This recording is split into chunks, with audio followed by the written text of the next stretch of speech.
os limites de público, né, diminuíram.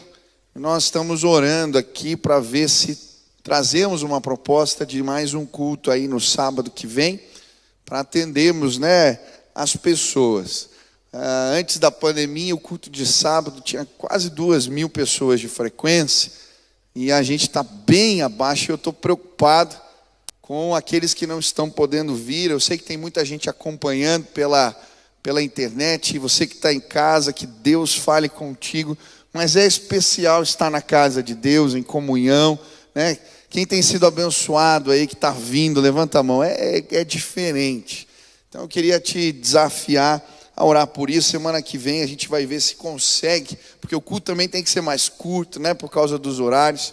Então que Deus nos dê essa graça. Bom, quero estudar com vocês, estamos numa série de mensagens sobre quando Deus manda fechar os céus, estudando a história de Elias. E se você trouxe Bíblia, 2 Reis, 1 Reis, capítulo 17, eu quero ler o versículo 36 em diante. Diz assim a palavra do Senhor: na hora do sacrifício, o profeta Elias colocou-se à frente e orou: ó Senhor, Deus de Abraão, de Isaque e de Israel, que hoje fique conhecido que tu és Deus em Israel, e que sou o teu servo, e que fiz todas essas coisas por ordem tua.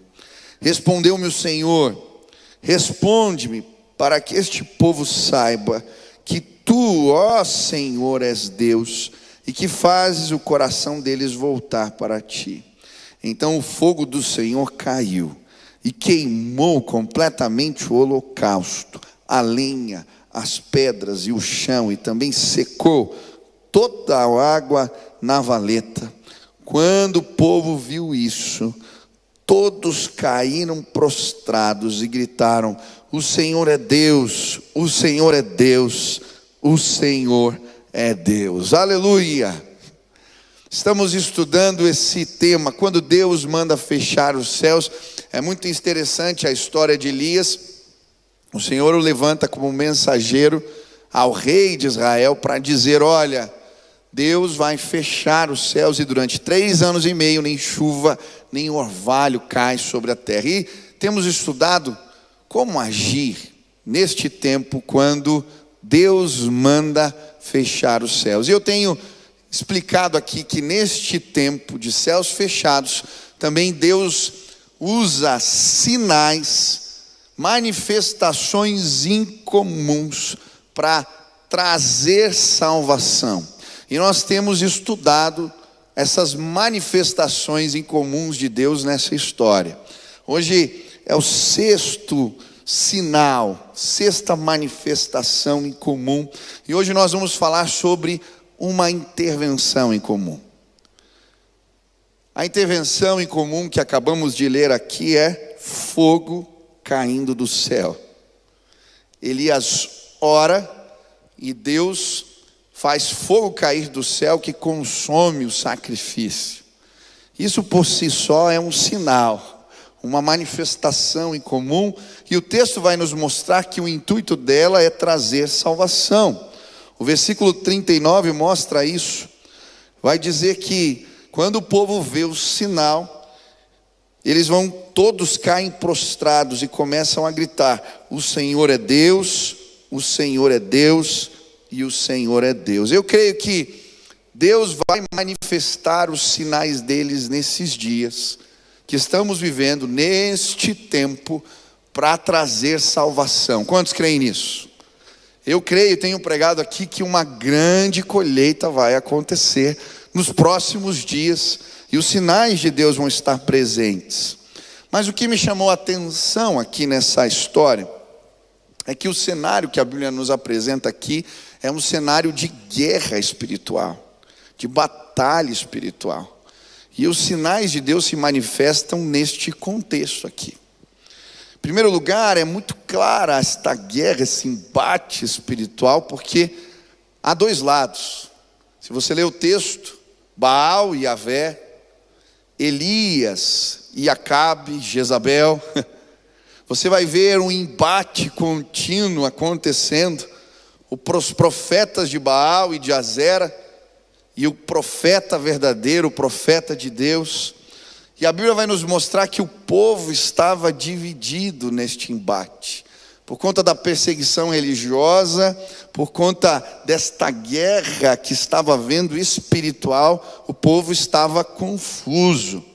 E eu creio que nós estamos vivendo tempos assim, de grande batalha em guerra espiritual. Se você prestar atenção nos sinais dos tempos, você vai perceber a iniquidade em todos os cantos do mundo virando lei. Não é só no Brasil, em tantos cantos.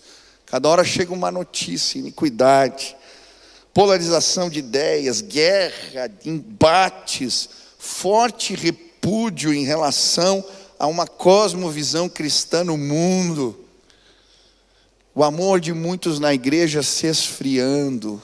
Nós estamos vivendo um tempo de guerra, de batalha espiritual. Mas pastor, como que a gente vence esta guerra? E aí que eu entendo que os sinais de Deus precisam se manifestar. Essa semana nós estávamos orando aqui na equipe e eu fiz um exercício, né? A gente mudou o formato das reuniões todo. E a gente tem praticado uma visão que Deus me deu em Gênesis capítulo 1, né, de como que Deus trabalha. A gente tem buscado trabalhar como Deus trabalhou ali.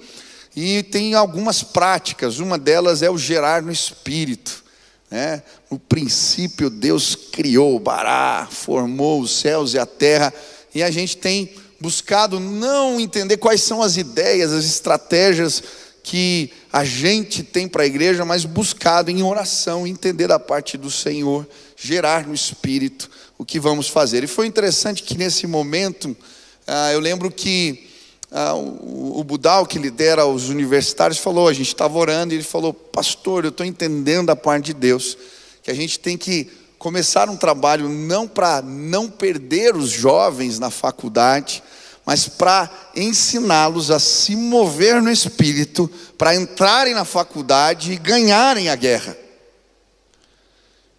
Não é tempo de nos defendermos, é tempo de atacarmos em nome de Jesus. Eu creio que Deus vai levantar jovens cheios do Espírito Santo aqui, que vão entrar nas faculdades para vencer. O problema quando a gente discute é que é uma guerra desigual. Um menino de 18, 19, 20 anos, às vezes debatendo com um professor que é PhD em determinados assuntos. Como eles vão vencer essa guerra? Como eles vão se posicionar? E nós começamos a falar isso, preparar jovens para se moverem no Espírito e sinalizarem no reino nas faculdades. Um dos maiores movimentos de evangelização de universitários aqui no nosso país, ele tem essa premissa. Foi muito interessante, eu estava conversando com o líder desse movimento e ele me contando como que foi. E ele orando e pensando exatamente como eu vou equipar esses jovens, o que fazer. Eles às vezes vão ser levados nas discussões. E o que Deus mostrou para ele foi, eu vou sinalizar o meu reino nas faculdades. E aí ele começou a ensinar e praticar, e foi muito bonito ele me contando a história. Michel, um dia eu entrei na faculdade, tinha um rapaz, que ele era muito inteligente ali, era um líder na faculdade, e Deus me mostrou algo, que ele tinha um problema no joelho, que era para eu orar por ele.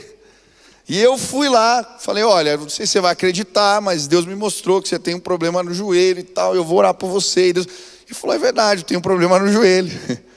E ele orou por aquele moço. E no meio da oração, Deus falou para ele assim, olha, o vô dele está doente, está no hospital agora, e eu quero que você ore, que eu vou fazer algo na vida do avô dele. E ele fala no meio da oração, ó, Deus está me mostrando, e começa a orar. Quando ele termina de orar, toca o telefone. Era de alguém que estava no hospital com o vô dele, falando, olha, o vô acabou de melhorar, aconteceu alguma coisa aqui. E aquele rapaz olha para ele e fala, que é isso? Isso é o reino sendo sinalizado. Nós estamos numa batalha, mas nós vamos vencer, não na nossa força, na nossa inteligência, no nosso conhecimento. O nosso Deus é maior. Não, Deus não cabe na minha cabeça, nem na sua, nem na de ninguém. Glória a Deus, porque cremos num Deus que transcende, aleluia. E é esse Deus que pode sinalizar a verdade dentro das faculdades. Quantos creem nisso? Eu creio. Os sinais de Deus vão se manifestar entre nós. E hoje o que eu queria te ajudar a entender é que nesses embates espirituais, Deus usa sinais para mostrar a verdade. Mas pastor, qual é a minha parte? Como que nós devemos nos posicionar, segundo a palavra de Deus, nesses embates, nesse tempo de guerra espiritual? Qual que é o nosso papel, ou quais são os princípios que devem nortear a nossa ação? E o primeiro princípio é o confronto com a verdade. É muito interessante o cenário aqui, porque no versículo 17, começa dizendo assim: quando viu Elias, disse-lhe, Acabe viu Elias, é você mesmo o perturbador de Israel? E aí ele responde: não tenho perturbado Israel, Elias respondeu, mas você e a família do seu pai o tem. Vocês abandonaram os mandamentos do Senhor e seguiram os Balaíns. É muito interessante, porque esta saudação é muito incomum. Acabe chama Elias de o perturbador da casa de Israel. E é interessante porque essa palavra, dentro de um contexto da casa de Israel, tem um significado diferente do que para nós. Talvez perturbador seja o seu vizinho para você, aquele que liga o som alto, né, e faz festa. Talvez você tenha um vizinho abençoado, ou tem um bar perto da tua casa, que na hora que não é para fazer bagunça, estão sempre fazendo. Talvez perturbador para você seja, sei lá, alguém que te incomoda. Mas aqui na casa de Israel, e essa palavra, ela tinha um contexto diferente. A palavra perturbador aqui, ela vem de uma raiz no hebraico, que é akar, que vem da palavra acã. E quem conhece um pouco a história da Bíblia vai entender o que isso significa.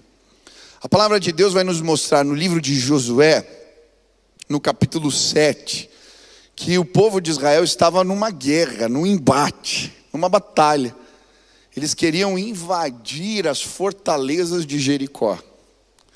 E a Bíblia vai nos mostrar que Deus faz um milagre.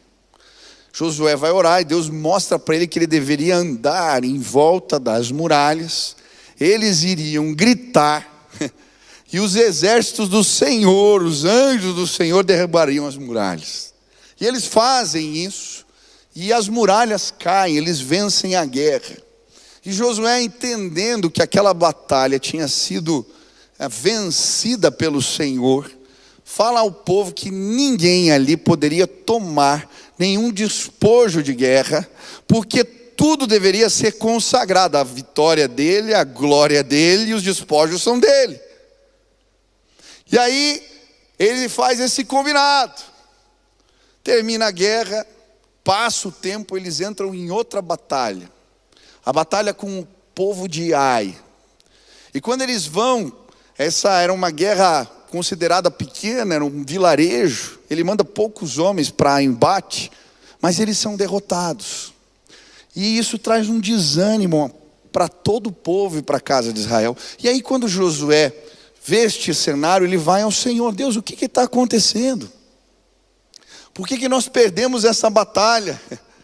E aí Deus fala para ele: tem pecado. E ele começa a orar. E por revelação, Deus o leva à tenda deste homem chamado Acã. E quando ele o confronta e diz: o que você fez? Aquele homem vai dizer: olha, eu estava andando no meio dos despojos de guerra, e eu vi uma capa babilônica bonita, e alguns ciclos de prata, e eu guardei na minha tenda debaixo da capa, está escondido ali. Por conta disso, aquele homem é levado para um vale chamado Vale de Acor, Vale de Acã. E essa palavra Acã é apedrejado. O mal cessa, eles vão para a batalha de novo e vencem. E a palavra Acã, ao longo do tempo, ela vai se transformando. Ninguém ia chamar o filho de Acã mais, né? Ela vai se transformando num sinônimo de perturbador. O sentido aqui seria uma espécie de para-raio espiritual do mal. É o cara que atrai coisa ruim. Esse é o sentido, tá? Essa é a ideia, uma espécie de Jonas mais antigo. Esse é o sentido. Acabe recebe Elias e diz: você é o perturbador da casa de Israel. Por tua causa parou de chover. É isso que ele está querendo dizer. E aí Elias diz: não é por minha causa. Parou de chover por causa do seu pecado. E sabe, queridos, eu creio que se queremos vencer os embates espirituais, o primeiro confronto com a verdade que temos que fazer é a nós mesmos. Será que eu não sou uma espécie de perturbador? Na minha casa. Ah, pastor, que coisa ruim. Eu não acredito nisso. Querido, deixa eu te dizer uma coisa. Pecado traz prejuízo. Quantos acreditam nisso? A palavra diz que o salário do pecado é a morte. E tem gente aqui no nosso meio que tem alguns pecados escondidos na tenda, debaixo da capa. E você não acredita, mas isso tem fechado o céu sobre você. Existem bênçãos que Deus queria derramar sobre a sua vida, mas não vem. Como não vinha sobre a casa de Israel, porque Acabe, o rei que estava sobre o trono, era uma espécie de Acã, um perturbador naquele lugar. Em nome de Jesus, você não vai ser um perturbador na sua casa. Em nome de Jesus, você não vai ser um perturbador no lugar onde você trabalha. Em nome de Jesus, você vai ser a bênção, a resposta de Deus ali. Pecado traz consequência. Eu lembro uma situação no ministério que as coisas não aconteciam, não iam, não funcionavam, não. E a gente foi orar e Deus mostrou que tem pecado. E é impressionante, tratamos o pecado, a bênção veio. Eu trabalho com os empresários aqui no ministério, levanto e faço parte de uma rede aí, um movimento de empresários chamado Cito-Elf. E eu conheci um empresário nesse movimento muito piedoso, um homem de Deus. Ele tem uma rede de transportes e muito bonito o testemunho dele. E ele contou para mim uma história que me impactou. Ele falou: Michel, eu tinha durante um tempo uma fábrica de vassouras. E um dia, o rapaz lá que cuidava do comercial, ele atendeu um cliente, e a gente ia atrasar o fornecimento das vassouras. E ele inventou uma história. Mentiu, falou que a máquina tinha quebrado. E aí, passou alguns dias, a máquina quebrou. A gente não sabia da mentira. E aí, mandamos chamar o técnico. Ele veio, fuçou a máquina de cima a baixo e não achou problema. Passou mais um tempo e eu tinha que retomar a produção. E aí eu liguei para os caras que fazem a manutenção lá fora do país, os técnicos de fora, para ver se eles achavam problema. O cara veio de outro país, fez a manutenção na máquina e não achou nada. E aí, esse rapaz que tinha contado essa mentira, falou para o líder do setor dele: puxa, e eu inventei essa história que a máquina tinha quebrado e ela quebrou. E o cara era crente. O que você fez? Falou: vamos lá na máquina agora. Pegou o cara, foi até a máquina. Você vai pedir perdão para o Senhor, porque essa empresa é consagrada a Deus.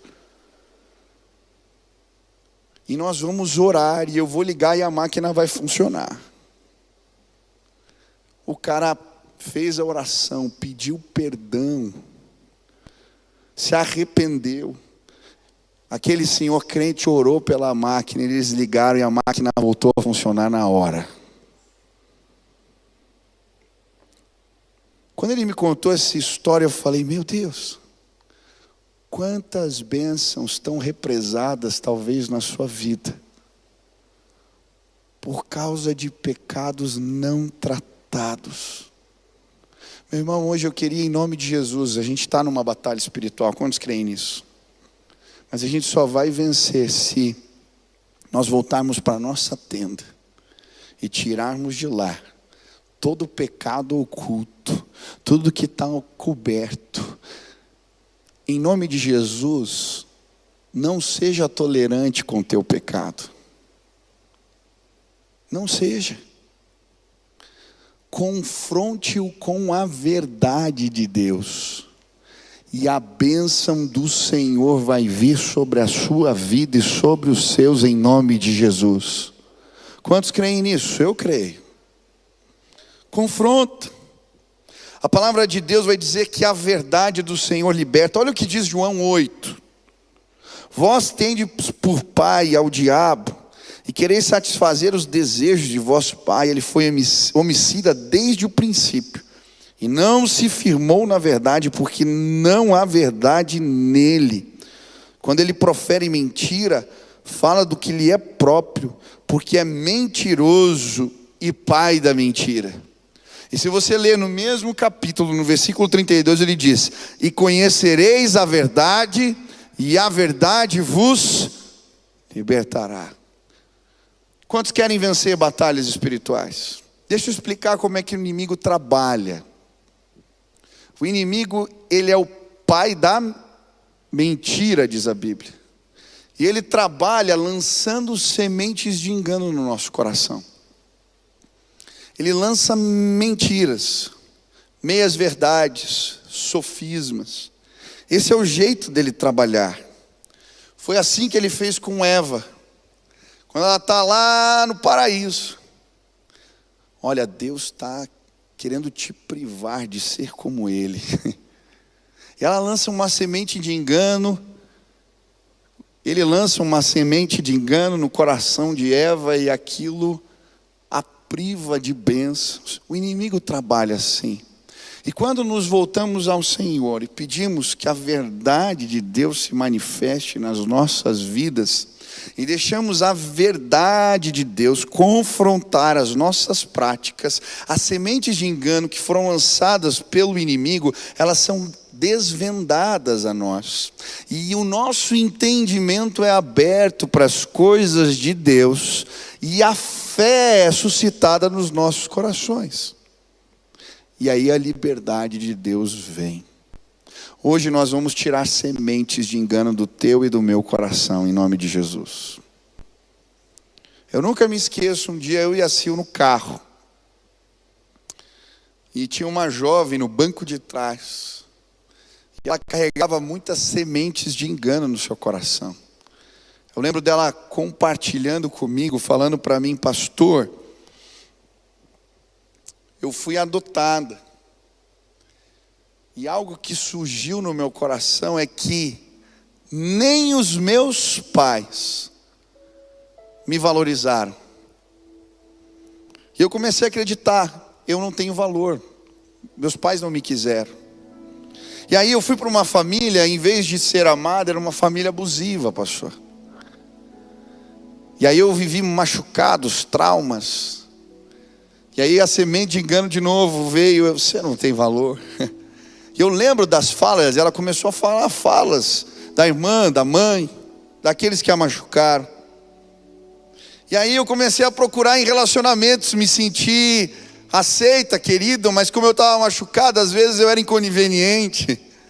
E aí na escola eu fui ainda mais ferida, e as sementes de engano que o inimigo tinha lançado no meu coração começaram a crescer e germinar. E aí eu fui buscar em relacionamentos com pessoas mais velhas, relacionamentos afetivos, e eu fui machucada, abusada de tudo que é forma. E eu lembro a gente ouvindo tudo aquilo, e em determinado momento eu olhei para aquela menina pelo retrovisor e falei: você tem duas opções. Você pode acreditar no que disseram para você. Você pode acreditar no que os teus pais falaram a teu respeito, no que os colegas na escola, no que a tua imaginação, os teus pensamentos dizem sobre você. Ou você pode acreditar no que a palavra de Deus diz para você. O que você quer? Deixa eu te dizer, a palavra de Deus diz no Salmo 127 que você é bênção do Senhor para sua família. Herança do Senhor são os filhos, o fruto do ventre, o seu galardão como flecha nas mãos do guerreiro. Assim são os filhos da mocidade, você é bênção.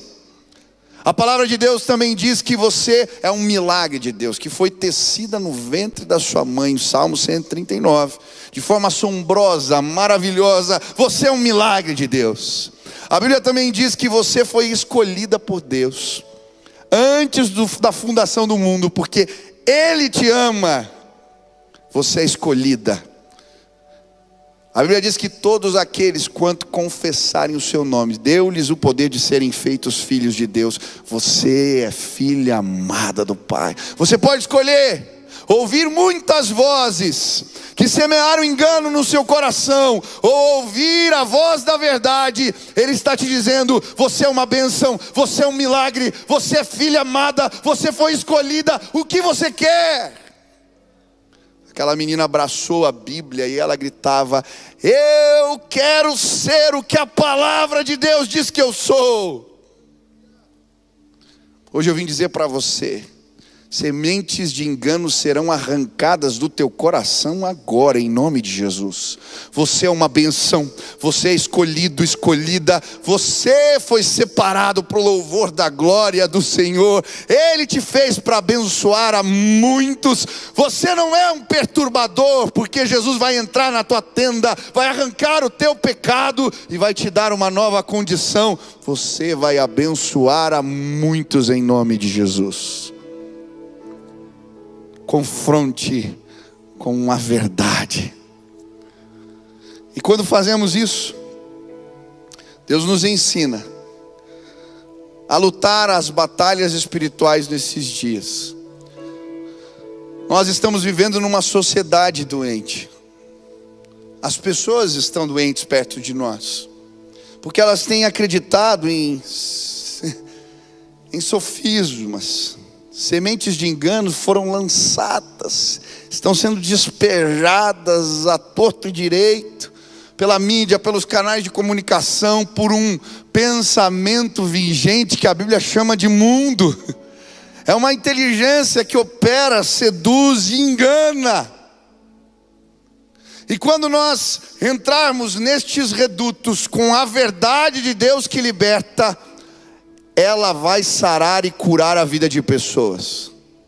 Eu posso te falar de inúmeros pensamentos neste tempo que são engano. Você é livre para fazer o que quiser. Se aceite como você é. Não existe certo e errado, existe o certo para mim e o que é certo para o outro. Deixa eu te dizer, a verdade é: nós somos livres apenas em Cristo Jesus. A verdade é: a sua identidade e a minha identidade está em Cristo Jesus. A verdade é que Deus pode estabelecer as leis dele nos nossos corações. Nós precisamos confrontar com a verdade. Mas pastor, como fazemos isso? Lembre, eu quero deixar 2 princípios e eu vou terminar. Quantos querem ver a salvação de Deus chegando, os sinais de Deus se manifestando? Primeiro, a gente confronta com a verdade em amor. A Bíblia vai dizer em Efésios 6, versículo 11 a 13, que a nossa luta não é contra carne nem sangue, mas contra poderes e autoridades, contra os dominadores deste mundo das trevas, contra as forças espirituais do mal nas regiões celestes. A tua luta não é contra pessoas, é uma batalha espiritual. Segundo, as nossas armas são espirituais. 2 Coríntios 10 diz: porque andando na carne não militamos segundo a carne, Porque as armas da nossa milícia não são carnais, mas sim poderosas em Deus para destruir as fortalezas, destruindo os conselhos e toda altivez que se levanta contra o conhecimento de Deus, e o levando cativo todo entendimento à obediência de Cristo. Sabe como nós vencemos esta batalha? Ela não é contra pessoas, então pare de brigar. Não é contra pessoas. A nossa batalha é espiritual, e as armas que nós usamos são espirituais. Eu lembro meu pai em alguns embates que eu vivi, ele falando para mim: filho, se você tentar usar as armas da carne, você vai perder. Porque com as armas da carne, os outros são muito mais experientes do que eu e você. Mas se você usar as armas do Espírito, a verdade de Deus vai continuar libertando pessoas. A visão que Deus me deu foi de uma grande colheita. Eu creio, uma grande colheita vai acontecer nos próximos dias. Quantos creem nisso? Eu creio, sinais de Deus vão se manifestar entre nós. Mas sabe como nós vamos participar dessa colheita, vencer essa batalha, vencer esta guerra? Com as armas do Espírito. Quando foi o aniversário da igreja, eu peguei o meu carro e eu vim para cá. Vim dirigindo e perguntando para o Senhor: Deus, é aniversário da igreja, o Senhor me mostrou que uma colheita vai acontecer. Como ela vai acontecer? E enquanto eu estava dirigindo, Deus me mostrou algo. Eu via como ondas de som batendo nas casas, nas janelas, e as pessoas iam descendo, e uma grande multidão começava a vir para cá. Uma grande multidão começava a vir para cá. E eu creio, um movimento de adoração e oração vai começar nesta igreja, e as multidões estão vindo, porque Deus preparou uma grande colheita para nós. Essa semana no ministério eu compartilhei. A gente começou a orar e pedir: Deus nos mostra como isso vai acontecer, e foi tão lindo. A gente pôs um louvor e cada um ficava orando. De repente um levantava a mão e Deus mesmo estava me mostrando: as músicas que a gente canta vão sair da palavra, vão ser os sermões que pregamos, vão ser a palavra que estudamos. Aí outra: eu estou vendo a mesma coisa, Deus me mostrou algo igual. E outro levantava a mão: Deus está me mostrando um texto aqui. Os louvores, a oração, Deus vai fazer algo. E eu creio, o som que vai sair deste lugar vai atrair as multidões. As pessoas vão vir ver o que está acontecendo aqui, porque não há quem possa contra o nosso Deus. Ele é a verdade, e os sinais de Deus vão se manifestar entre nós. Quando as pessoas virem fogo caindo do céu, elas vão se prostrar, como naqueles dias, e dizer: o Senhor é Deus, o Senhor é Deus, o Senhor é Deus. Nós vamos para a batalha. Somos meninos inexperientes, lutando contra gigantes. Eu vejo eles indo para as faculdades cheios do Espírito Santo. Quem pode parar um menino assim? Eu vejo pessoas simples, estagiários, indo para os seus empregos, falando com os seus chefes. Talvez ele tenha mais argumento e conhecimento do que você, mas eu vejo homens e mulheres cheios do Espírito Santo saindo deste lugar, e os sinais de Deus vão acontecer entre nós. Deixa Deus confrontar teu coração hoje. Ele vai mostrar a verdade a teu respeito, e nós vamos ver a glória de Deus, em nome de Jesus. Quantos hoje querem ser confrontados pela verdade de Deus aqui? Você quer ser uma bênção entre os seus, na sua casa? Você quer vencer batalhas espirituais no poder do Espírito Santo? Aonde você está, fique de pé no teu lugar. Eu quero orar agora por você, pedir a bênção de Deus. Eu vou ter que reprogramar os sermões, deu para fazer um ponto só hoje aqui, mas Deus vai dar graça. Feche teus olhos agora. Pede a Deus: Senhor, me mostra. Tem alguma semente de engano no meu coração?